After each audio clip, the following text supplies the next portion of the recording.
Hi hello வணக்கம், இது உங்கள் ஹேமந்த் ஓஎஸ். அதாவது கேம்பஸ் பிளேஸ்மெண்ட் 7th செம் படிக்கிற எல்லாருக்குமே மண்டகுல இது மட்டும் தான் ஓடின்னு இருக்கும். இந்த பிளேஸ்மெண்ட்ன்றது அப்படியே மூக்கு மேல வந்து பிம்பிள் மாதிரி எங்க பார்த்தாலும் அதான் தெரியும், அப்படியே ஒரு உறுத்தலாவே இருக்கும். டாப்பருக்கு பிரச்சனையே கிடையாது, ஏன்னா கண்டிப்பா அவனுக்கு ஒரு நல்ல வேலை வச்சிரும். அதே மாதிரி படிக்கவே படிக்காதவனுக்கும் பிரச்சனையே கிடையாது, ஏன்னா எப்படி இருந்தாலும் அவனுக்கு கிடைக்க போறது இல்ல. ஆனா இப்படியா அப்படியான்னு தெரியாம நடுவுல இருக்கவங்களுக்கு தான் செம்ம பிரச்சனையே. நல்லா படிக்கிறவங்க ஒரு 5%, ஒண்ணுமே படிக்காதவங்க 5%, மீதி 90% இவங்க தாங்குறாங்க. அந்த டைம்ல இவங்களை நல்லா கான்சென்ட்ரேஷன் பண்ணி பாத்தீங்கன்னா செம்ம ஹைலைட்டிங்கான காமெடி எல்லாம் நிறைய நடக்கும். இந்த கூடிய சுத்தி இருக்க பசங்க எல்லாம் எப்படி மாறுவாங்கன்னே தெரியாது. திடீர்னு என்னடா இவன் பேக் வெயிட் ஆகுதுன்னு டக்குன்னு திறந்து பார்த்தா உள்ள ஆப்ஸ் புக் இருக்கும். ஏய் என்னடா இது?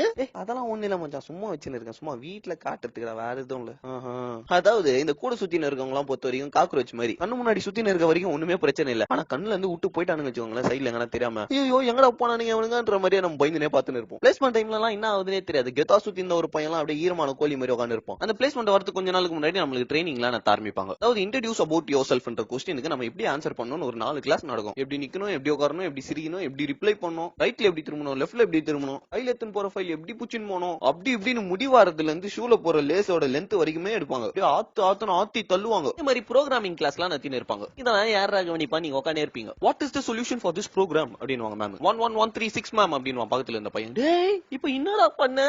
மாமே ஈஸி மாமே. ஈஸியா? அப்புறம் எனக்கு தெரியல. ஐயால என் கூடயே தானே அந்த எப்பரா பச்சன்ற மாதிரி உட்கார்ந்து இருப்போம். இந்த டைம்ல எல்லாம் ஆப்ஸ் புக் வேணும், மோர் மார்க்கெட் போனா கிடைக்கவே கிடைக்காது, அவ்வளவு டிமாண்ட் இருக்கும். மாணவர்கள் அனைவரும் தயாராக உள்ளன, கேம்பஸ் போர் தொடங்கட்டும் அப்படின்னு போர் தளபதி ரேஞ்சில பிளேஸ்மெண்ட் கோஆர்டினேட்டர் எல்லாருக்குமே அனுப்புவாங்க. வரது பொறுத்த வரைக்கும் 2 டைப் ஆஃப் கம்பெனி வரும். ஒன்னு கோர், இன்னொன்னு ஐடி. ஒரு கம்பெனி பொறுத்த வரைக்கும் 300 கிலோ டம்பிள்ஸ் மாதிரி சத்தியமா என்னால உருட்ட கூட முடியாது. அது நம்ம ஆப்ஷன்லயே இல்லன்றனால அப்படியே சைடுல அவுட் கோயிங் பண்ணிட்டு நம்ம இன்கமிங்ல ஐடி கம்பெனி மட்டும் அட்டெண்ட் பண்ணலாம். ஐடி கம்பெனி பொறுத்த வரைக்கும் அவங்க செலக்ஷன் ஒரு 4-5 ரவுண்ட் வைப்பாங்க. அதுல இருக்கிறதுலே காண்டான ரவுண்ட் என்னன்னு கேட்டீங்கன்னா, ஆன்லைன்ல அந்த கம்பெனிக்கு ரெஜிஸ்டர் பண்றது. எங்க பாட்டி வீட்ல எப்போ பால் காய்ச்சினாங்கன்ற ரேஞ்சில எல்லாம் கொஸ்டின் கேட்டே போயிருப்பாங்க. அது எங்க பாட்டிக்கே தெரியாது. இந்த ரவுண்ட் பொறுத்த வரைக்கும் பார்ட்டிசிபேஷன் பண்ற எல்லாருமே அத்த ரவுண்ட் போயிடலாம். அத்த ரவுண்ட் பொறுத்த வரைக்கும் தான் காண்டு ஆப்டிடியூட். ஒரு 4 நாள் முன்னால இருந்து பாத்தீங்கன்னா அவன் அச்சு புச்சு உயிரை ஒரு அளவு எல்லாம் பிராக்டிஸ் பண்ணிருப்பான். உங்க சாப்பிடுறது, தண்ணி குடிக்கிறது எதுவுமே சரியா நடக்காது. என்ன பொறுத்த வரைக்கும் இந்த மாதிரி பண்றதுல பெரிய பயம் என்னன்னா, இதெல்லாம் பண்றதுனால பாடி ஹீட் ஆகி ஓவரா முடி கொட்டுருமோ, தலை மேல பிரச்சனை இருக்கு நிறைய பேர் சொல்லுவாங்க. ஆனா அது ஒரிஜினலா யாருக்கு இருக்குன்னு பாத்தீங்கன்னா முடி கொட்டுறவனுக்கு தான். எப்படியே உயிரை ஊத்து கஷ்டப்பட்டு அந்த ஆப்டிடியூட் லெவல் முடிச்சிட்டீங்கன்னா அத்தை எச்சாரு உள்ள போனா அப்படியே டாக் கேட்ட பாக்குற மாதிரி ஒருன்னு பாப்பாங்க. அவங்க நிஜமாலே அப்படிதான் பாக்குறாங்களா இல்ல நம்மளுக்கு அந்த நிலைமையில அவங்க அப்படி பாக்குற மாதிரி தெரியாதே தெரியாது. உள்ள போனோன்னே